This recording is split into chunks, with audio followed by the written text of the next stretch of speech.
Bonjour à tous et bienvenue dans cette nouvelle édition du calendrier de l'Avent des jeudis.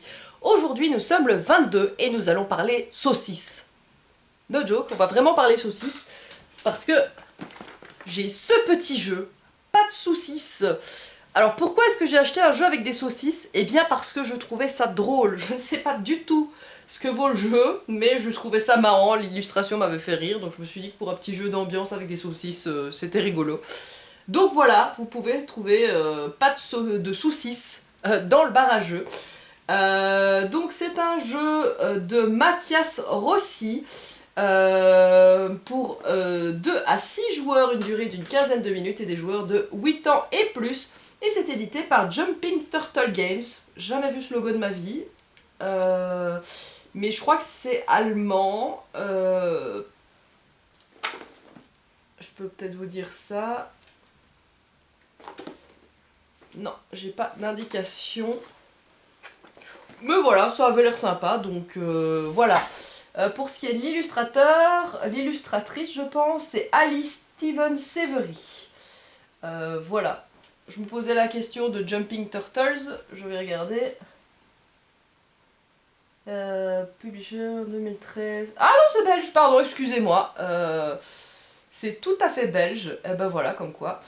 Pour ce qui est donc de la promesse, vous et vos amis saucisses ont essayé de s'échapper de l'usine. Une faute de français, mais bon, c'est pas grave. Malheureusement, le plan a terriblement mal tourné et tout le monde est coincé sur le tapis roulant vers la machine à viande. D'accord. Rencontrez des personnages tels que le commandant Moutarde, Madame Mayonnaise ou la belle Mademoiselle Ketchup pour sauver votre peau ou piéger vos amis. A noter que c'est marrant parce qu'il y a un jeu de mots et en français et en néerlandais. Ouais. Oui, à la base, je pensais que c'était de l'allemand, mais non, en fait, Works, c'est du néerlandais. C'est bien la preuve qu'il faut que je pratique un petit peu mon néerlandais. Pour ce qui est de sa note sur BGG, il est à 6,3. La note qu'il a le plus eu, c'est des 6. Basiquement, pour ce qui est des commentaires négatifs, ben voilà, c'est un jeu d'ambiance, donc pas à prendre trop sérieusement, petit jeu, machin, enfin voilà, les commentaires qu'on a généralement sur les jeux d'ambiance. Euh, voilà, rien de particulier à ce niveau-là. Par contre, c'est vrai qu'il y avait un truc qui était intéressant dans les commentaires et que j'ai revu plusieurs fois. C'est qu'apparemment, les saucisses sont assez ressemblantes et à chaque fois qu'il y a un petit détail, donc là je suppose c'est les chaussettes et là c'est le petit nœud, et à chaque fois qu'il y a un petit détail qui fait que vous pouvez les différencier, et donc du coup au niveau des pions, parce qu'il y a des pions, c'est assez compliqué de s'y retrouver, et apparemment même sur les cartes au niveau de la lisibilité des cartes, c'est pas dingue, et donc du coup ça oblige d'aller regarder son aide de jeu assez souvent, et voilà, ça enlève à la fluidité du jeu, donc j'ai eu ça quelques fois. Du reste, pour les commentaires, bah, jeu facile à prendre en main, rigolo, voilà. Rien de très particulier. Parfois des imprécisions aussi dans les règles, apparemment. Euh, voilà. Donc 6,3, cela dit, pour un jeu d'ambiance, c'est très correct. Je vais en profiter pour remettre la boîte dans le bon sens. Tac. Alors, je ne l'ai jamais ouvert. Celui-ci, c'est aussi un que j'ai acheté dans une bourse aux jeux. Donc du coup il est pas 9,9, mais moi je découvre le matériel avec vous. Un petit sachet. Les règles du jeu. Au niveau des règles, c'est pas le plus sexy qu'on peut avoir. Mais j'ai envie de dire si c'est efficace. Hein. Hop. Alors, pas de saucisses. Que trouver à l'intérieur du jeu? Pouvez-vous expliquer les cartes? Ah, donc il y a comment, oui, il y a l'explication des iconographies. But du jeu, comment installer le jeu, comment se joue le jeu, un tour de jeu, quand la fin du jeu arrive-t-elle et suis-je prêt à commencer? Hop, je vais essayer que vous voyez tout. Après, à mon avis, à cette distance, vous ne pouvez rien lire du tout. Après, c'est pas forcément le but que vous puissiez lire, mais ça, vous vous faites une idée. Donc voilà. Tac. Ici, ça c'est un petit truc de pub, je pense. Oui, c'est ça. De chez l'éditeur. Bah, maintenant, comme ça, on saura ce qui a été sorti chez Jumping Turtle. Donc, il y a Baby Cruise, The Snitch, Cheesy Monkeys, Vous avez des Waterfall Games. Sans doute que ça appartient à la même maison d'édition. Baby Blues. Baby Clue, Coconuts. Ouais, visiblement, ils font surtout des jeux d'ambiance. Enfin voilà, comme ça vous avez une idée. Si vous avez un de ces jeux-là, c'était eux.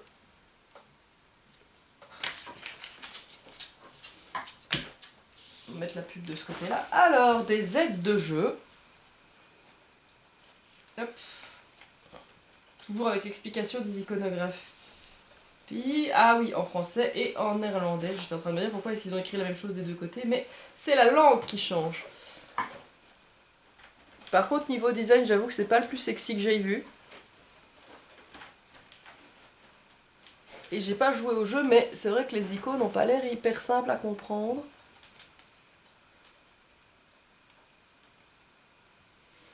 On verra. Tac. Ensuite, vous avez des cartes. Alors, les cartes. Est-ce qu'il y a d'autres cartes différents?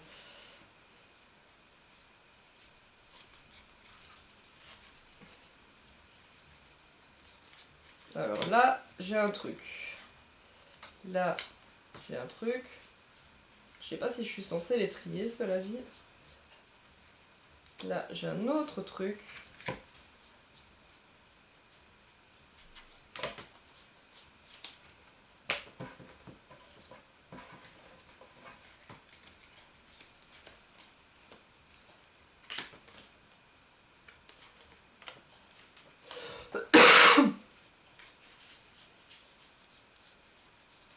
Ah voilà. Je pense que j'ai fait le tour. Donc, ah oui, ça doit être le tapis roulant, je pense. Donc vous avez les cartes comme ceci, qui je pense sont le tapis roulant, qui sont recto verso. Avec des choses tout à fait sympathiques pour les saucisses.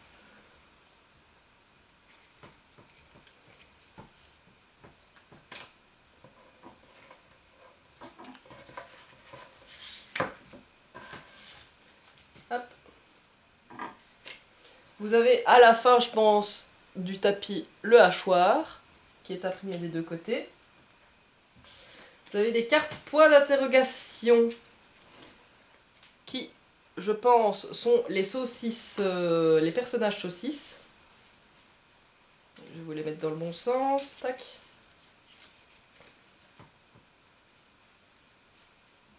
Oh, et vous avez des petits jeux de mots dans les noms des saucisses.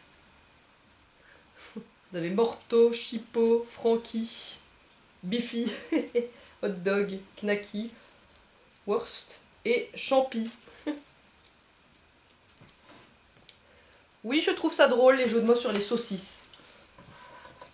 Si vous n'aviez pas dans votre ludothèque un jeu avec des saucisses, eh bien vous pourrez venir jouer à un jeu avec des saucisses. C'est un accomplissement dans la vie d'un ludiste. Ensuite, vous avez celle-ci. Celle-là, il y en a plein. Elles ne sont pas toutes dans le bon sens, mais je vous assure que c'est les mêmes. Et dedans, il y a des cartes, différentes cartes. Vous avez le donut.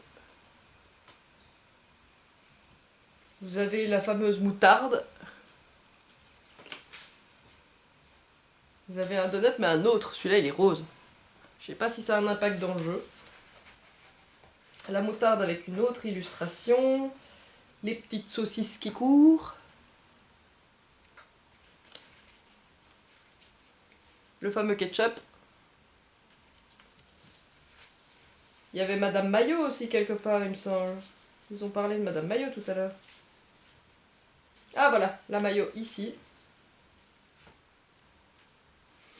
Et puis, en fait, il y a plein des versions alternatives avec des donuts de différentes couleurs, différentes illustrations de la moutarde et de la Maillot. Et les saucisses dans différentes situations. Tac. Ensuite, qu'est-ce que nous avons? Un petit sachet avec, je suppose, des pièges ou quelque chose comme ça.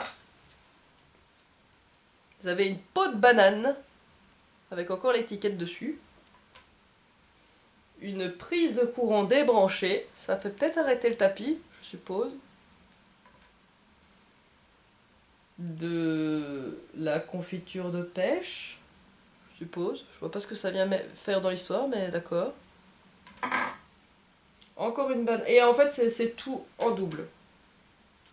D'accord. Et puis, vous avez les fameuses saucisses, que les gens se plaignaient de ne pas pouvoir reconnaître facilement, parce que le socle aussi était le même.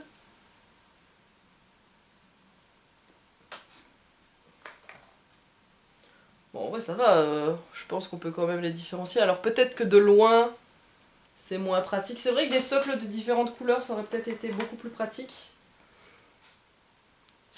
Pour se rappeler qui est qui.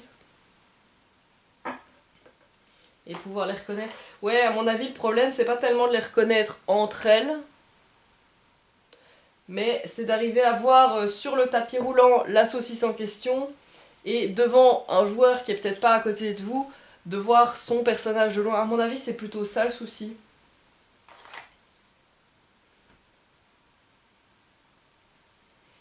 Et du coup, se poserait probablement la question de c'est qui encore la saucisse avec les lunettes? Ah, c'est toi, ok. C'est peut-être ça qui rend le jeu moins fluide. Je sais pas vous dire, je vous le dirai quand on l'aura testé.